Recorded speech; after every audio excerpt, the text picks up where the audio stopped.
Hola, aquí Faba. Hola, mi nombre es Carla. Buenas, ¿qué tal? Mi nombre es Ale y esto es ¡Alerta Leca! un podcast hecho posible por el proyecto CRET, Diagonía, la Coordinadora Nacional de Derechos Humanos, el MOL y AFIDARE, y que cuenta con el apoyo de la Unión Europea. Bienvenidas y bienvenides. Hoy empezaremos recordando que nuestro primer podcast fue acerca de la violencia lesbofóbica. Hablamos también de las violencias que sufrimos por ser lesbianas. Y hoy nos enfocaremos en una herramienta importante para enfrentar esta violencia. Nos referimos a la incidencia política. Para comenzar, recordemos que la violencia lesbofóbica es un problema invisibilizado. No se habla ni en los medios de comunicación, ni en los colegios, ni en la mayoría de espacios sobre las agresiones que sufrimos en nuestros hogares, en la calle, nuestros centros de trabajo. Es decir, a las lesbianas no nos quieren ver ni en los dibujitos animados. Ah, pero en el porno. Ay, Sí. Mucho menos quieren saber las dificultades que vivimos ahora. Las lesbianas víctimas de violencia muchas veces no la reportamos o denunciamos, pero hay que hacer algo al respecto.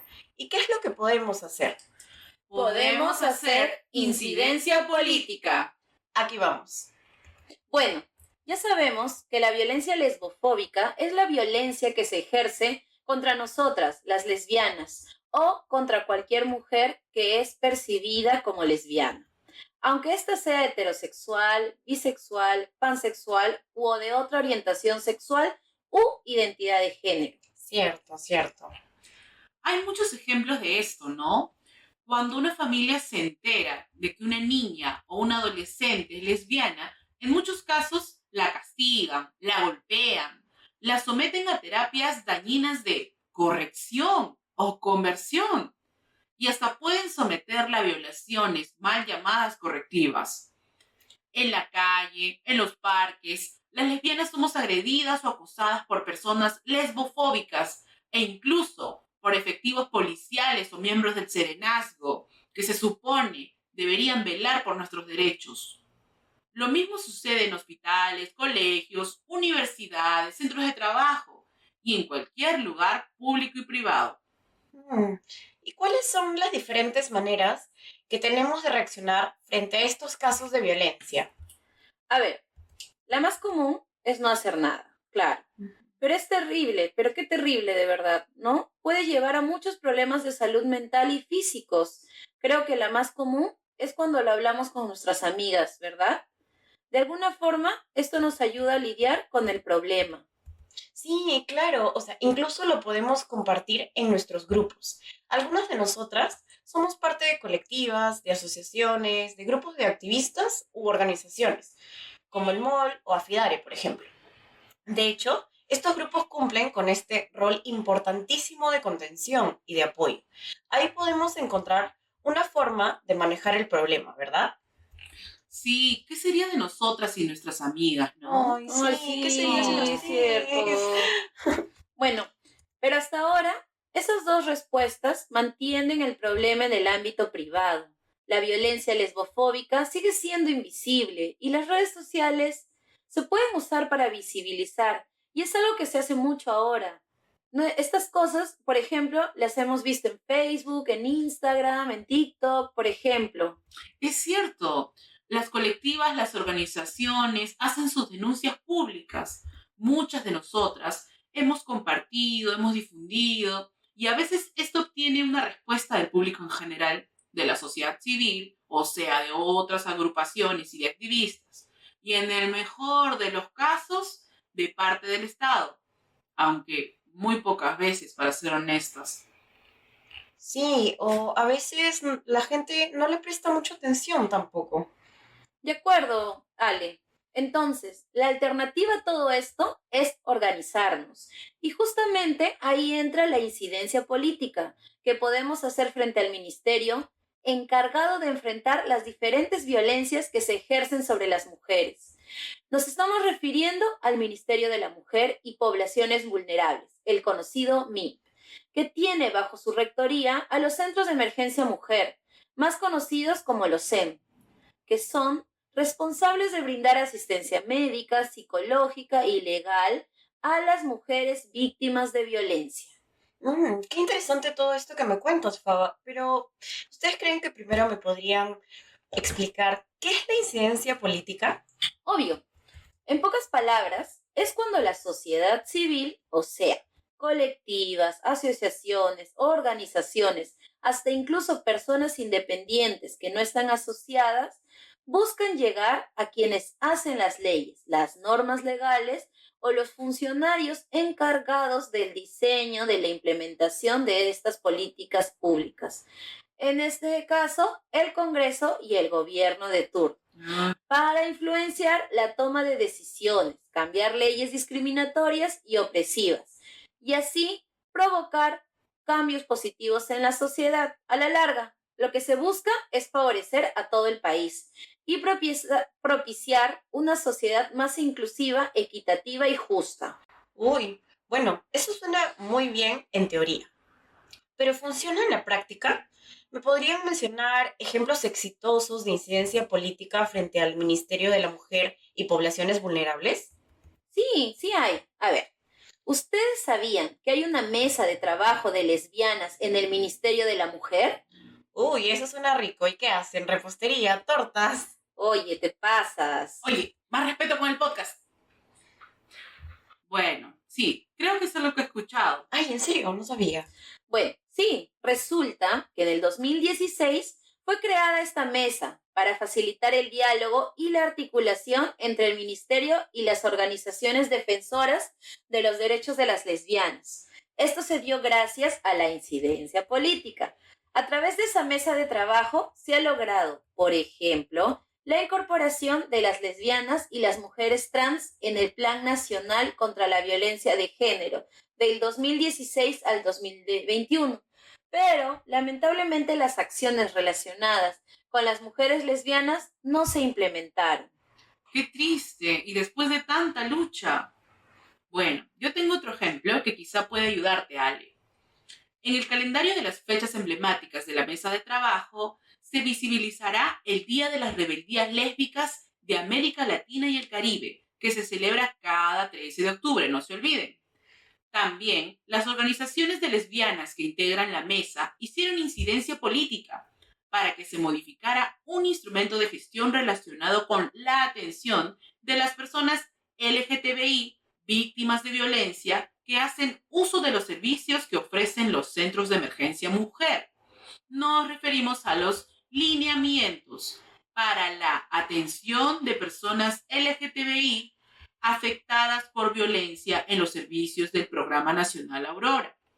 Esto es importante porque en estos lineamientos se reconoce que la atención de las personas LGBTI debe respetar el derecho a la igualdad, no discriminación y a la dignidad, y se establece que se deben brindar servicios especializados y de calidad, reconociendo las condiciones y características particulares de las personas LGBTI, entre otras. Uy, y si todas y todes supiéramos que existe todo eso, de hecho que nos sentiríamos más seguras y seguros de denunciar las agresiones. Y sobre todo buscar atención en los servicios que corresponden. En este caso sería del Estado, ¿no? De todas maneras, y bueno, otro ejemplo es la aprobación de la ordenanza número 2160 de la Municipalidad Metropolitana de Lima contra la discriminación. Esta se adoptó en 2019, justamente porque diferentes sectores de la sociedad civil se movilizaron en conjunto y establecieron alianzas con regidores de la Municipalidad de Lima. Quizá algo impensable en esta gestión. También, como resultado de estas alianzas, se implementaron mesas de trabajo para cada población, para la afroperuana, para la indígena y para personas con discapacidad, por ejemplo. O sea que sí se puede. Se puede, pero requiere organización y movilización. Por ejemplo, organizaciones feministas y de mujeres, en coordinación con decisoras políticas, lograron impulsar un proceso que reconoció que la violencia contra las mujeres no es solo una cuestión familiar, privada, sino que responde a una estructura social discriminante, desigual, donde las mujeres viven bajo el poder de una estructura patriarcal. Y hoy tenemos la Ley 3036-4, la ley para prevenir, sancionar y erradicar la violencia contra las mujeres y los integrantes del grupo familiar, que fue modificada en 5 artículos a través de la Ley 715, del 22 de marzo del 2023. Ah, buenísimo. Pero ahora que lo pienso, la incidencia política también podría causar cambios negativos, ¿no? Porque así como hay organizaciones que hacen incidencia por los derechos humanos, existen también algunas otras que más bien buscan quitarles estos derechos a ciertos grupos poblacionales en la sociedad. Estoy pensando, por ejemplo, en Con mis hijos no te metas y su campaña por limitar la educación sexual integral. Ah, es cierto. Hace 2 años se promulgó una ley que establecía que los padres y las madres de familia podían impedir que sus hijas e hijas tengan acceso a materiales educativos con enfoque de género. O sea, quieren mantener a sus hijas e hijas en la ignorancia sobre muchos temas, incluyendo la diversidad sexual y de género.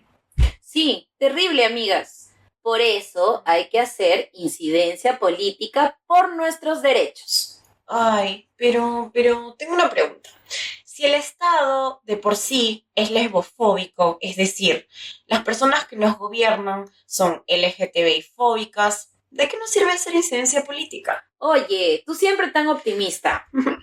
Bueno, En realidad, sí nos sirve. Y es importante, porque más allá de las creencias personales de quienes nos gobiernan, ellas y ellos están bajo la obligación de legislar e implementar políticas públicas para proteger a la ciudadanía en general y por ende a nosotras, las lesbianas. Claro, el Perú es firmante de una serie de compromisos internacionales, como la Declaración Universal de Derechos Humanos, el Pacto Internacional de Derechos Civiles y Políticos y la Convención Americana de Derechos Humanos, que garantizan la protección de las personas LGTBI contra la violencia homofóbica y transfóbica, y la violencia lesbofóbica es parte de esta. o sea, chicas, ustedes me quieren decir que si el Estado se niega a actuar en favor del bienestar y de la protección de las lesbianas, está incurriendo en una violación de los derechos humanos. Exactamente.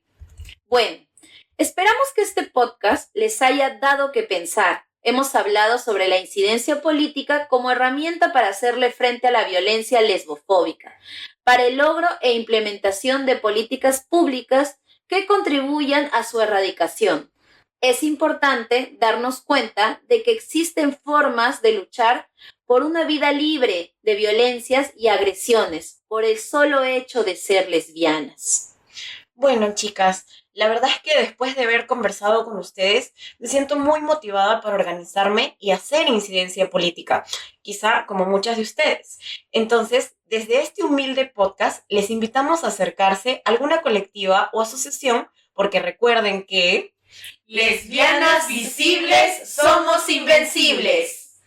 Si deseas escribirnos, puedes hacerlo al correo molperú@mol.pe. Repito, molperú@mol.pe. Hasta la próxima. Buen día y abracitos lésbicos. Bueno, finalmente queremos agradecerle al Proyecto CRES, Diaconía, a la Coordinadora Nacional de Derechos Humanos y el apoyo brindado por la Unión Europea, que hacen posible la producción de este podcast. Hasta la próxima. Y no se olviden de dejarnos sus comentarios, porfa. Chao. Chao.